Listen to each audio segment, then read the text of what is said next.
So hello my dear lovely students, welcome back to my channel।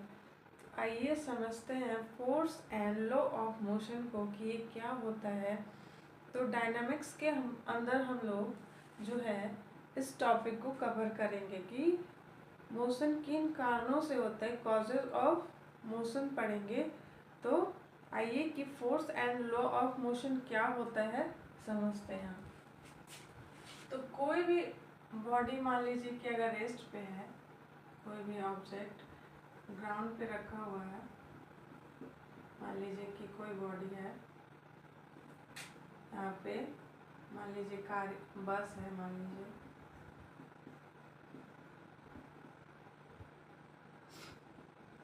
बस है, तो ये रुकी हुई है, रेस्ट पे है। इसका जो इनिशियल वेलोसिटी होगा ये क्या होगा,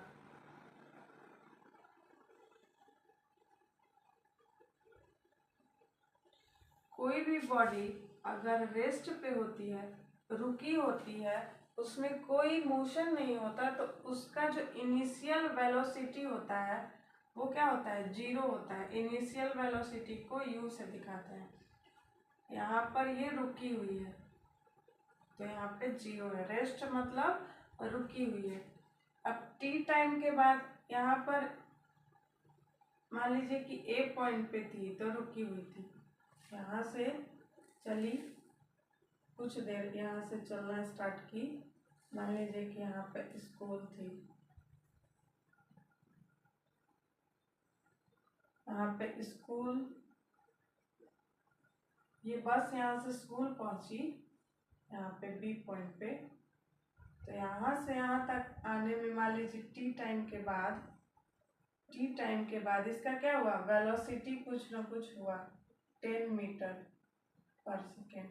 यहाँ पे 0 मीटर पर सेकेंड था क्योंकि यहाँ पे रेस्ट पे थी, रुकी हुई थी। लेकिन जब ये मोशन में आई तो इसका फाइनल वेलोसिटी कुछ न कुछ होगा। जब ये चल रही थी तो क्या हुआ, यहाँ पे ये रेस्ट पे थी, ये खुद नहीं चली। बस जब रेस्ट पे थी तो इसे कोई ड्राइवर ने चलाया, तो वो ड्राइवर क्या किया, फोर्स लगाया। तो एक बॉडी जब रेस्ट पे थी तो वो मोशन में कब आई, जब उस पे एक फिजिकल फोर्स लगाया गया। फिजिकल मतलब, फिजिकल मीन्स कोई शारीरिक बल लगाया गया, बाहरी बल लगाया गया, एक्सटर्नल फोर्स लगाया गया।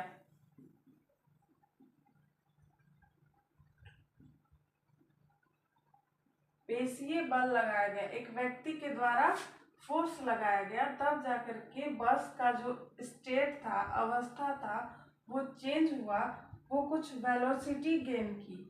तो उसका इनिशियल वेलोसिटी और फाइनल वेलोसिटी आया टी टाइम के बाद। मान लीजिए कि यहाँ, मान लीजिए यहाँ 2 मिनट ले लेते हैं, 2 मिनट के बाद वो 10 मीटर पर सेकेंड उसका कुछ वेलोसिटी हुआ, यहाँ पे रुकी हुई थी। तो ये कब हुआ, रुकी हुई थी तो उसका वेलोसिटी 0 था। लेकिन जब वो रेस्ट पे आई तो उसका कुछ ना कुछ वेलोसिटी हुआ, उसका फाइनल वेलोसिटी और उसका initial velocity. F is equals to m into a होता है। तो जब कोई ऑब्जेक्ट, जब कोई बॉडी रेस्ट से मोशन में होती है तो उसका एक कुछ ना कुछ एक्सेलरेशन होता है, एक्सेलरेशन होता है, कुछ ना कुछ उसका क्या होता है, एक्सेलरेशन होता है। एक्सेलरेशन क्या होता है, rate of change in velocity. Acceleration क्या है, rate of change in velocity. तो चेंज इन वेलोसिटी क्या होती है, फाइनल माइनस इनिशियल।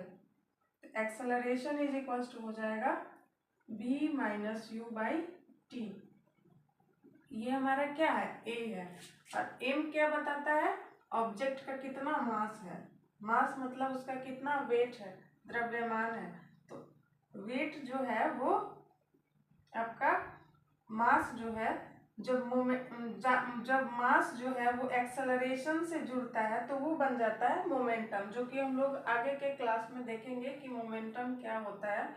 अभी हम लोग देख रहे हैं कि ये फोर्स कहाँ से आया, तो ये बॉडी का मास हो जाएगा और इसके बीच होने वाले वेलोसिटी में जो चेंज है वो आपका एक्सेलरेशन दिखाएगा। ये तो मास हो गया बॉडी का, body mass, mass of body.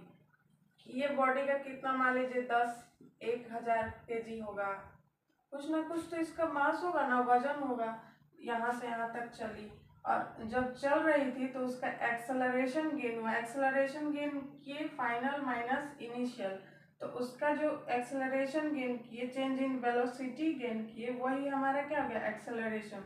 तो फोर्स इज इक्वल्स टू क्या हो जाएगा, मास इनटू एक्सेलरेशन। तो यहाँ पे देखिए ए इज इक्वल्स टू क्या आया, v minus u by t. तो यहाँ पे हम लोग लिख सकते हैं m v minus u by t, यहाँ पे लिख सकते हैं v minus u by t. तो f is equals to M A. यही जो है न्यूटन सेकेंड लॉ को बताता है। ये जो अभी हम बता रहे हैं यही है आपका न्यूटन सेकेंड लॉ।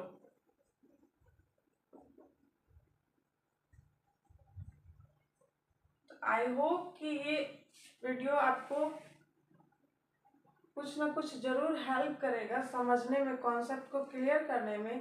तो thanks for watching this video.